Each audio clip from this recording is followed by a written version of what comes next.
Hello and welcome to the third episode in our second season on WSL and Wing Tsun Kuen Hop.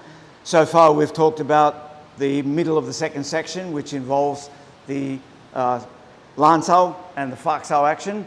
After we do the Fook Sau action, we come back to Lan Sau, but we've just reversed the hands. Simple reason, you want to make sure you can do it either way so that you are versatile. You don't want to only have one side that works, so it gives us a chance to practice both sides. What we do following this action is we create the first of 3 Jam Sau actions in the Wing Chun system. 2 of them are in Siu Nim Tau. This is the first one. Some people call it the big Jam Sau because it's a bigger action. What it's doing is it's teaching you the same as Wu Sau taught you a way to borrow energy. This is teaching you another way to borrow energy to create an escape in a situation where you're in trouble. The basic idea being that if you find yourself crossed over with his right arm crossed over your right arm, you might be trying to throw a punch and it got deflected.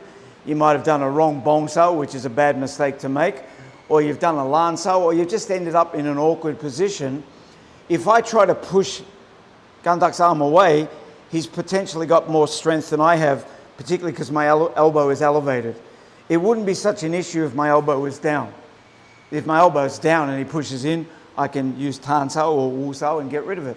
We already know that. But it's when the elbow's elevated. If I drop my elbow now, he's going to punch me. So what this Jam Sau action does is it teaches me first to sink the elbow so that it's almost like reconnecting to my core, my hip area. And now I've got enough room to go forward. So if I do it without Gandak in the way, side onto the camera so you can see it, I'm not bringing the elbows back to me. I'm keeping them at this distance and just dropping them down as low as they can go. And once they're down, then I can send the hands forward. I'm not sending the hands down. Here's why. If I send the hand down, Gandak can hit me. But if I send the hand forward, it draws him into a bad position. Now, before you think, oh great, I've got the perfect solution anytime my hands get caught up. Well, yes you do, but only when it's crossed hands. No problem if it's crossed hands. If it's mirror side, you can't rely on that because it automatically lets him in. Well, I could be really, really mean and say, I'm not going to tell you the answer, you have to wait till Cham Kiu form. That would be very unkind.